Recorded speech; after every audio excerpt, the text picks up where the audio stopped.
as you know, hip involvement is seen in almost 15 to 20% of osteoarticular tuberculosis.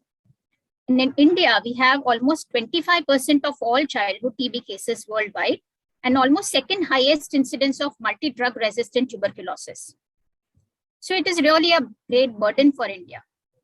The goal of treatment in tuberculosis of hip is not just healing of the disease, but we want to have a functional, painless, mobile, and stable hip at the end of the treatment, and thereby prevent secondary osteoarthritis. Unfortunately, in majority of the conditions, we don't get this and we have an unfavorable outcome because majority of the cases are presented late to us, or there is delay in diagnosis, or there is inadequate treatment, or there are defaulters. And hence complications and sequelae of TB hip in children is a major problem in India. As you can see this case of hip synovitis was being treated as Perthes disease, and it was too late by the time it was diagnosed as Cox, and child ultimately landed up with a fibrous ankylosis. So the goal and the management, if you want to get the best function, the first goal and the first step is to have early diagnosis. So clinically, we all know that tuberculosis of hip passes through these stages of synovitis, early arthritis, advanced arthritis, and advanced arthritis with subluxation and dislocation.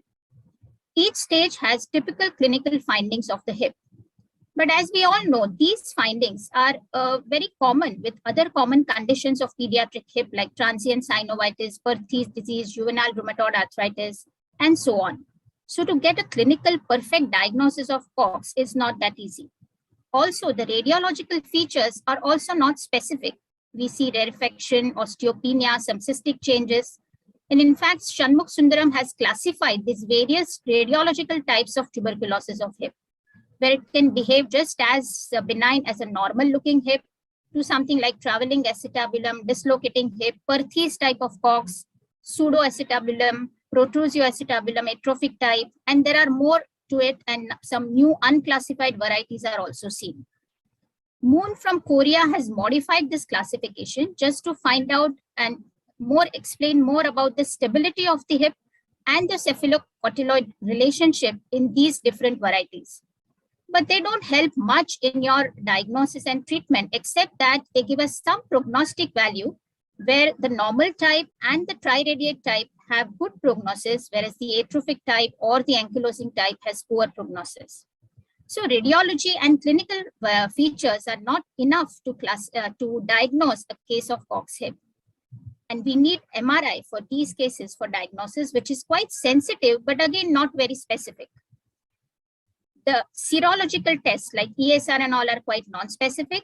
So what we need is the proper microbiological diagnosis, and this can be done with a synovial fluid analysis by aspiration and a synovial biopsy. We have now liquid culture media like Bactec, MGIT, where we can get the growth within as less as 1 to 3 weeks, and we can also get the drug sensitivity report within 7 to 10 days. So these should be done in any suspected case of Cox hip. And there are certain newer molecular tests which can also diagnose the multi-drug resistant tuberculosis right at the start. So we can start on the respective specific chemotherapy for the best outcome. So there are this gene expert MTB rifampicin assay, which can guide us about the rifampicin resistance as early as within 2 hours. And there are this line probe assay, which can tell us about rifampicin or isoniazide resistance. So now once the diagnosis is made, the next step is how we manage the cases in a timely manner and get the desired good outcome. So mainly tuberculosis of hip, we require a thorough medical management, especially if it's a synovial variety and in the early stage. A proper anti-Cox treatment as per the revised National Tuberculosis Control Program guidelines is what we need to start off at the diagnosis of Cox hip. The correct choice of drug, the correct dose and duration are very important to have the proper effect and a good outcome. We should also have serial monitoring for the response and look for any adverse reactions. Some analgesics may be supplemented and some general nutritional measurements for the symptomatic relief.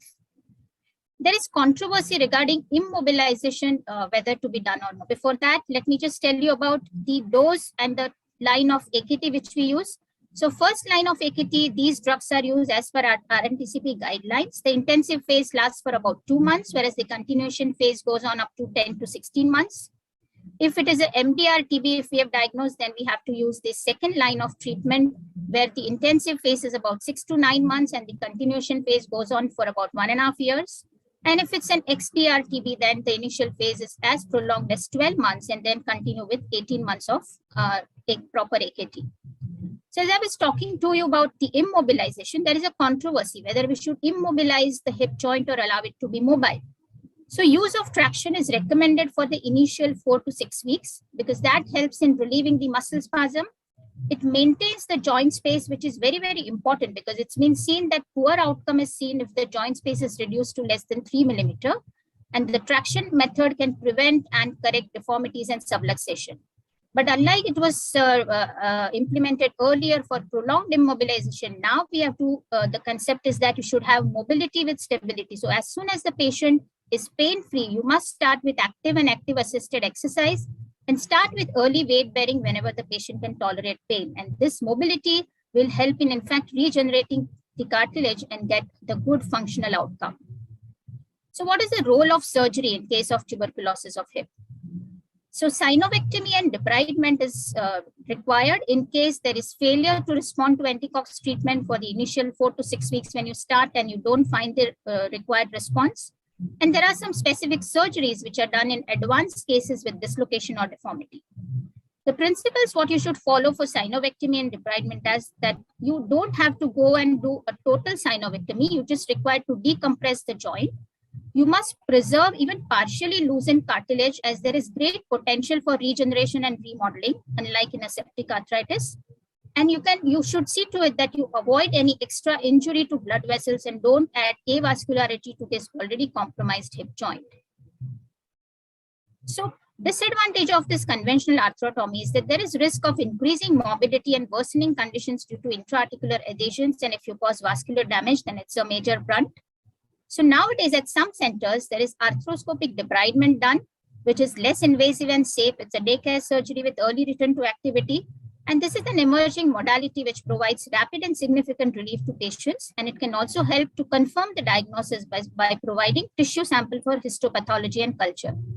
So there's a nice paper from India, from Delhi, published in JCO, where they have done this procedure, arthroscopic drainage for active pediatric hip tuberculosis done in 22 patients. And they've in fact done a grading of the tuberculosis hip, where grade 1 is just showing inflammatory changes, whereas grade 3, there is total destruction of hip with no visible integrity of internal structures. And this grading has a prognostic significance, and they said that the labral damage is the worst functional outcome.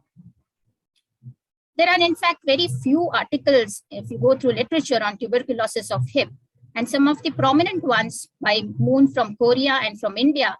The consensus, if you go to see the stage-wise treatment for tuberculosis of hip, is that in synovitis stage, you start with the proper AKT, 2 months of intensive phase, and then 10 to 16 months of continuation phase. You give traction for initial 4 to 6 weeks, and as I said earlier, start with active assisted exercise once pain is relieved. In addition to this, in early arthritis stage, if the response to AKT is not good, then you should go ahead with synovectomy and joint debridement. In advanced arthritis, this debridement may be required in most of the cases. And advanced arthritis with subluxation or dislocations are really complex and difficult problems. There is no simple solution, and you have to judge and make the decision as per case. For example, if there is traveling acetabulum, you may do a varus osteotomy to contain the hip. In case of dislocating hip, you may have fluid reduction procedure and so on and so forth. But you have a very poor prognosis if you present and you diagnose the case at this stage. So if I have to conclude, TB hip in children continues to be a major problem in India. Early diagnosis by appropriate tests is the key for getting a good outcome. You must diagnose at the outset MDR or XDR TB cases so that the respective chemotherapy can be started right at the outset. And appropriate AKT and judicious use of surgery is the key to obtain best functional outcome. Thank you so much.